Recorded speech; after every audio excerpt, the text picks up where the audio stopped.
Warahmatullahi wabarakatuh.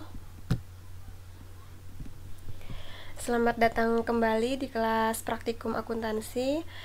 Pada kesempatan kali ini kita akan membahas materi tentang bagaimana langkah-langkah untuk menginput transaksi purchases atau transaksi pembelian.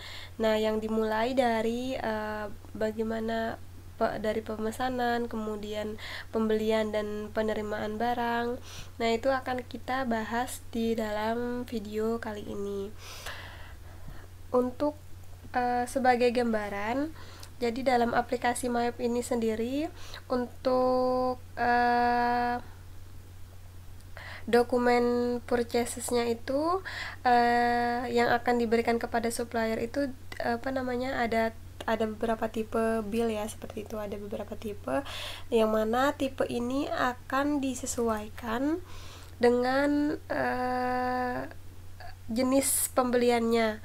Jadi kalau untuk service itu adalah untuk pembelian jasa, kemudian item itu invoice untuk pembelian barang, kemudian profesional itu untuk pembelian jasa profesional, dan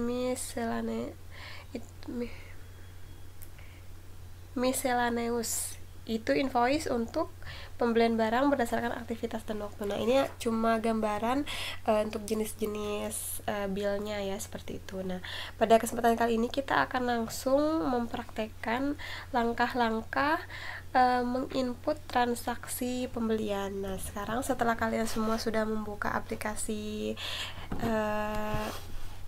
MyApp-nya, silahkan teman-teman semua untuk mengklik akun purchases. Jadi dia itu adalah urutan kelima ya. Jadi pertama itu akun, banking, sales, time billing. Nah, di urutan ke nomor 5 itu purchases.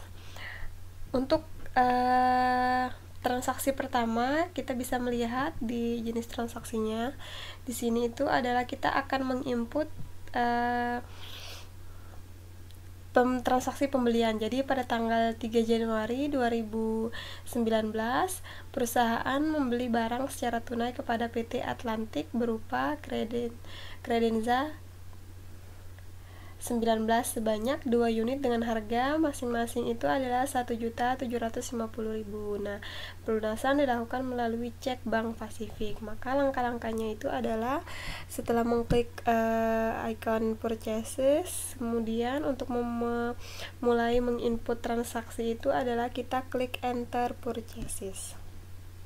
Maka akan muncul tampilan seperti ini. Nah, untuk jenis layout, misalkan kita akan menginput transaksi sesuai dengan jenis transaksinya, maka kita akan bisa memilih. Jadi cara untuk memilihnya itu adalah kalian klik layout, itu adalah taskbar yang paling bawah sebelah kiri, klik layout, maka akan muncul tampilan seperti ini. Jadi ini ada service, kemudian ada item, profesional, miscellaneous. Nah, ini tinggal kita menyesuaikan dengan jenis-jenis transaksi yang sesuai dengan sesuai dengan kebutuhan perusahaan itu sendiri, seperti itu.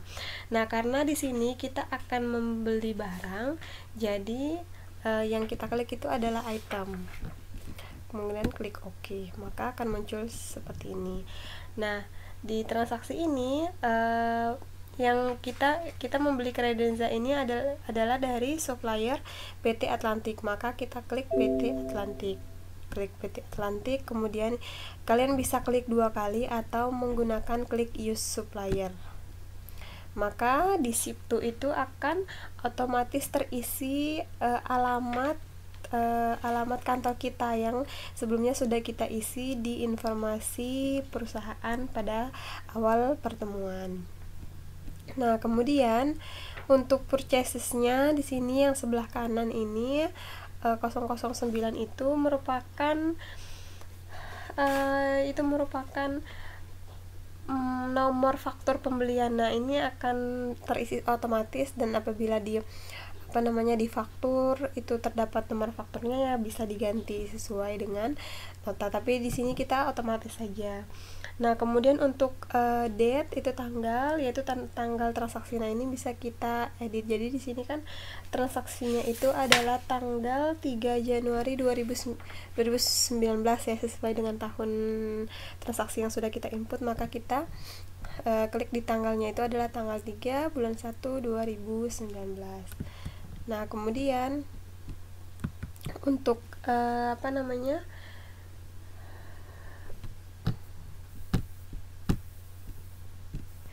Nah, pada tahap kali ini, di sini kan yang sebelah kanan atas di pojokan ini ada tulisan teks inklusif. Nah, jika ada dari teman-teman tampilannya itu ini kecentrang, maka hilangkan ya centrangnya ini.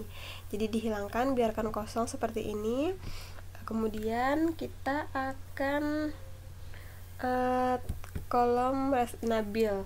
Nah, di kolom bill ini kita akan mengisi jumlah item yang kita beli. Nah, di transaksi itu yang dibeli itu adalah sebanyak 2 unit, maka ditulis 2.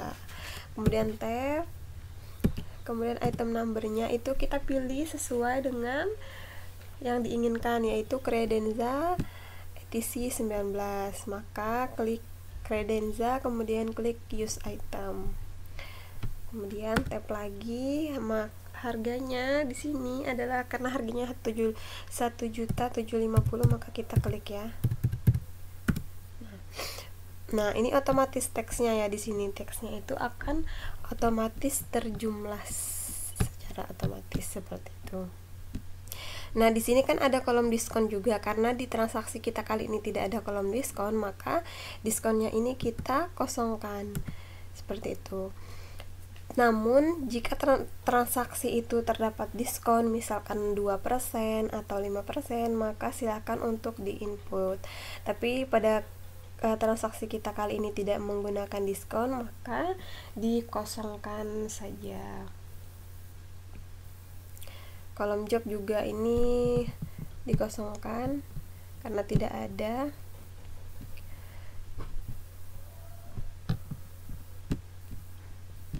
Kemudian untuk kolom di bawah, kolom sebelah kiri bawah itu kan ada promise, ada komen, kemudian ada ship via, sama ada promise date. Nah, itu kalau komen itu silakan mengisi apabila ada yang ingin disampaikan kepada pemasak. Namun kalau tidak ada ya dikosongkan saja. Misalkan di komennya itu adalah komen ada request, misalkan barangnya ukuran berapa kali berapa atau warnanya harus seperti apa. Nah, itu bisa diisi. Nah, kemudian di promise date diisi dengan kesanggupan membayar. Nah, jika penjualannya itu secara kredit, jadi misalkan kesanggupan membayarnya itu dalam 2 minggu atau 10 hari dan lain sebagainya. Nah, maka itu bisa diisi. Kemudian jurnal memo itu adalah pembelian untuk PT Atlantik. Ini akan secara otomatis akan terisi seperti itu. Nah, kemudian di paling bawah ini ada P2D. Nah, P2D ini adalah kita akan mengisi jumlah uang sesuai dengan jumlah pembelian. Jadi ini adalah jumlah uang yang dibayar pembeli atau yang akan diterima oleh penjual dari konsumen. Jadi karena kita ini pembeliannya secara tunai, maka P2D-nya ini kita isi manual, yaitu jumlahnya adalah 3.850.000. Nah, maka balance due-nya akan otomatis terisi itu adalah selisih, jadi 0 ya. Kalau di sini karena kita akan membayar full, maka selisih di balance due-nya itu adalah 0. Namun jika di balance due-nya ini ada selisih, misalkan kita akan membayarnya hari ini adalah misalkan cuma DP 1 juta gitu ya. Nah, berarti balance due-nya ini akan otomatis masuk ke rekening hutang yang nantinya akan kita bayar seperti itu. Misal transaksi tersebut kita akan menggunakan dengan proses membayar DP terlebih dahulu. Nah, jika sudah selesai seperti ini, maka kalian langsung mengklik record.